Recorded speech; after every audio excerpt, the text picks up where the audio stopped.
Okay, welcome everyone. Good evening. And this is an update. I'm going to try and do like a video update each week, maybe more, maybe less. We'll see. But between all the projects that I've got going on and the projects that I'm working on in-house, I feel like once a week is a pretty good pace. So last week I started talking about the Mystic Physics book, which I will bring more in. Um, but this week, I kind of wanted to, give an update because this last year I've really been focusing on art, a lot of art, and that's still going to be the case. I'm still doing the art, but I've also been trying to figure out how do I incorporate all these other areas, not just of interest, well, areas of interest, things that I think are important in under one big umbrella. As many of you know, I've done 3 books at this point.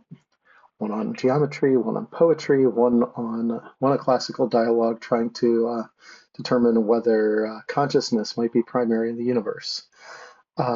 So, although that first one's almost what in February it'll be 8 years old, which is or no, in February, yeah, no, in February it's going to be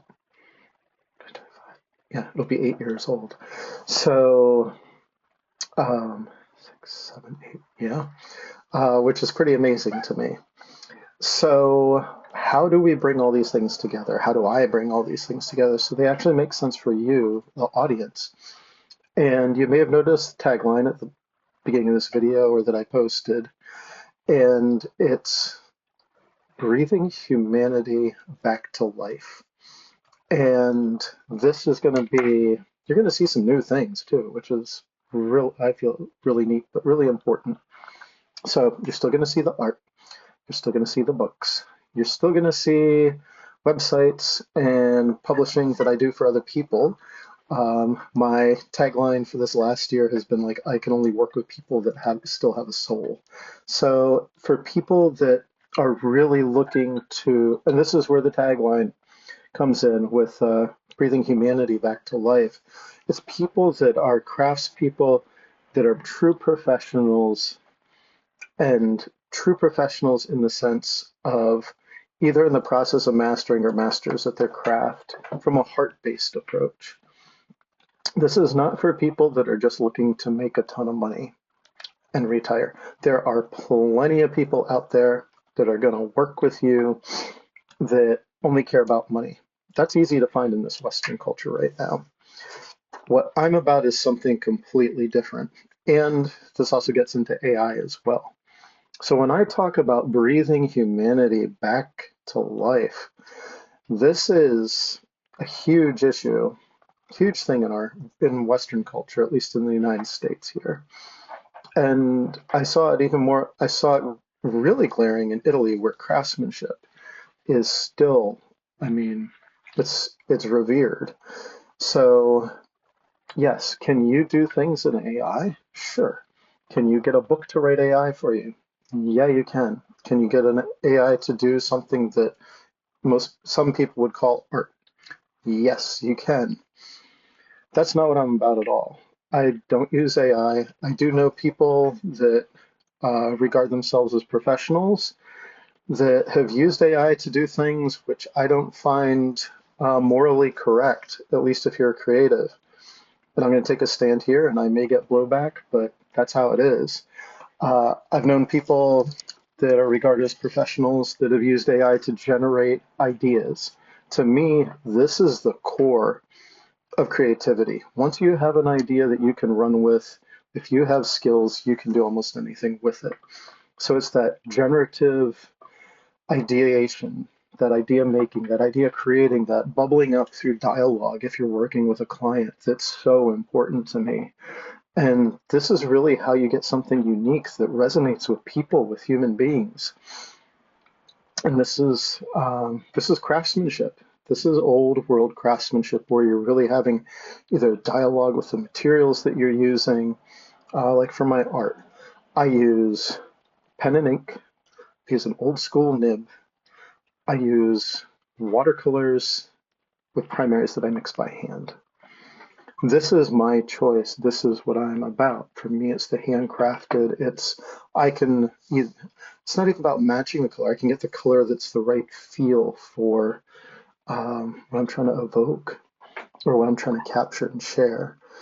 And does it take longer? Yeah, it's not as efficient, but the efficiency isn't the purpose. I mean, I've joked with some people that if you're about efficiency, then it's like zero to death as fast as possible.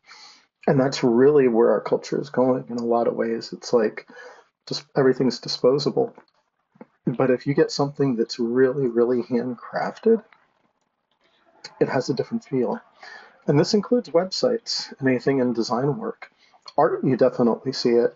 Art, they've done studies where if you take an original Van Gogh and a replica of a Van Gogh, and they look almost identical, your brain scans are different. You actually can pick up on it on a subconscious level, even if you can't quite pick up on it consciously. So this is what the tagline, breathing humanity back to life. He says one interpretation. So now, and I may give you another one at some point, but really, so how does this fit in? So the artwork. Art is evocative if you look at traditional perspectives of art.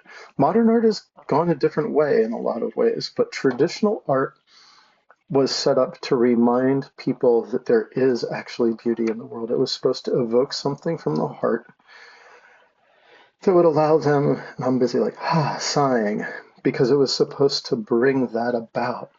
It was this aesthetic that was like, this is a reminder.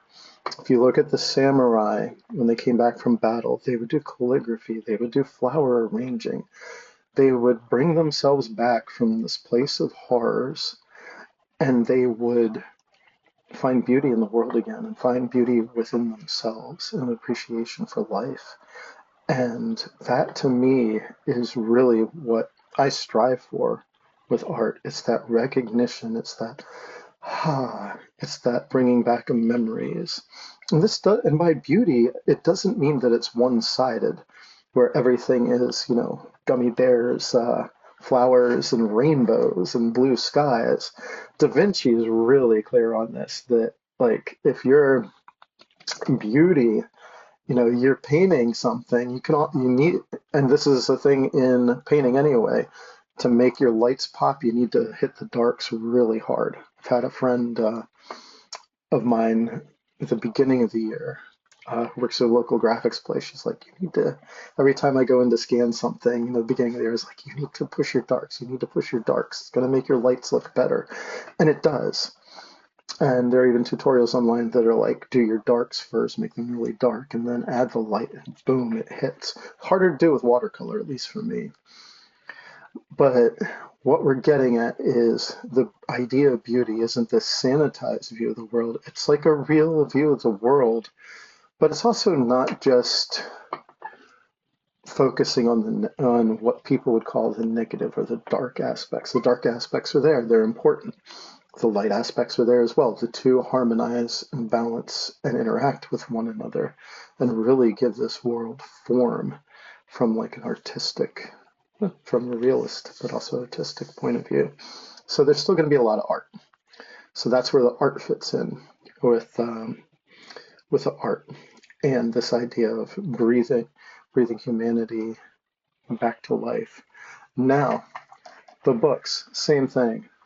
Always have had a spiritual connotation with these books. The next book, Mystic Physics, going way out there thanks to some newfound courage, thanks to some conversations with a friend of mine.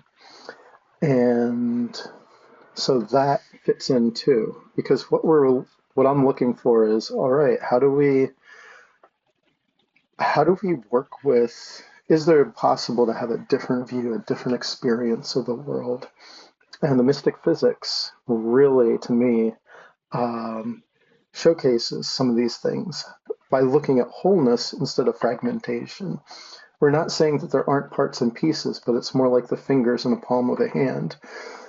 Modern culture tends to look at just the fingers and exclude the possibility of a hand. It's like taking the perspective of each finger individually and saying, hey, we're all separate, but without realizing that maybe, and this is what this next book is working with, maybe there's the possibility that there's a hand uniting things.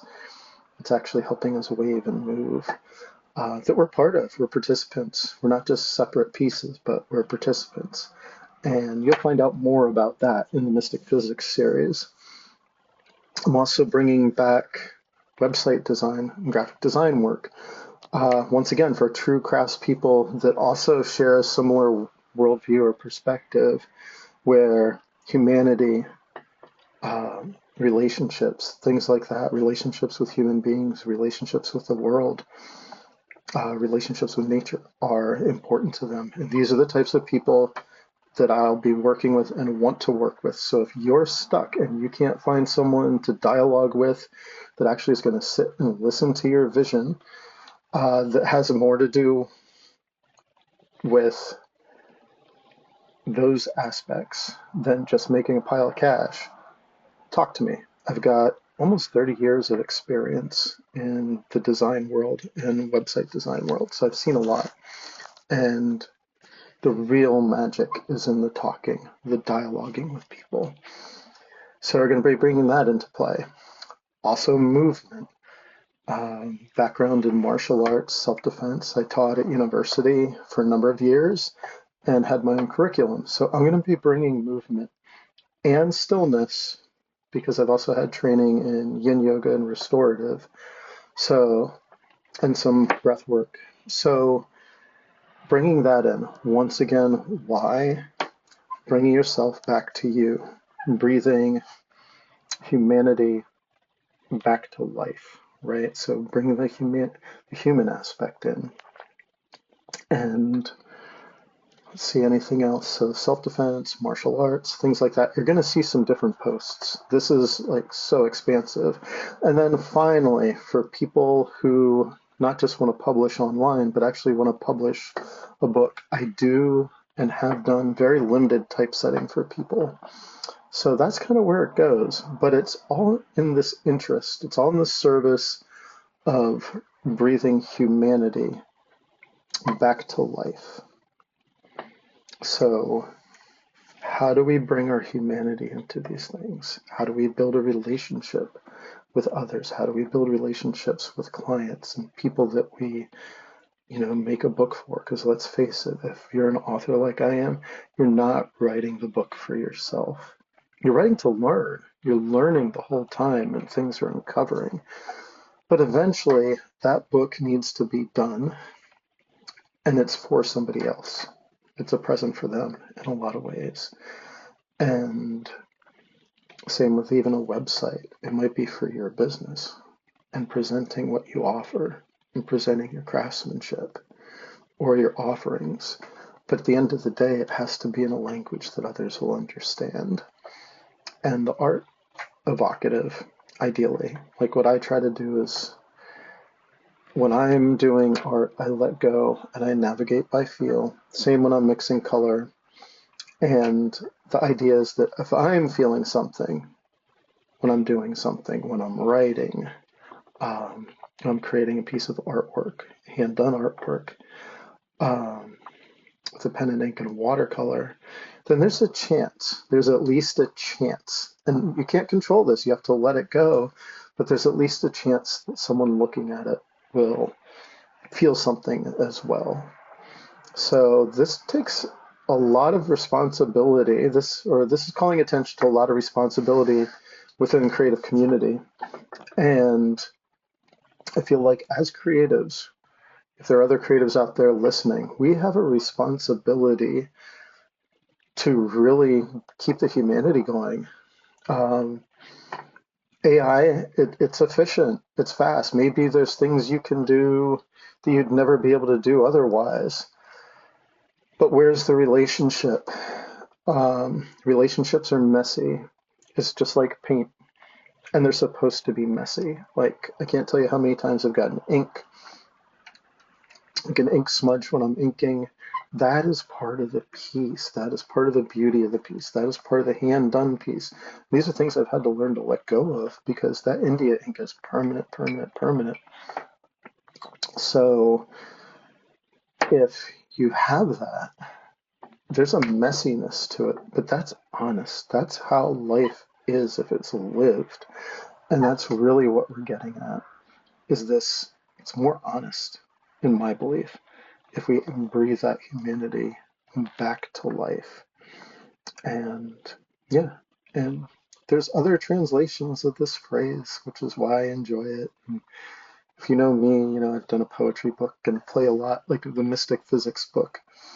It's playing a lot with poetic interpretation of ancient texts and mystic ideas mainly in the West. So that's a brief synopsis, summary, and I will be sharing more with you as I'm able. Take care. Bye.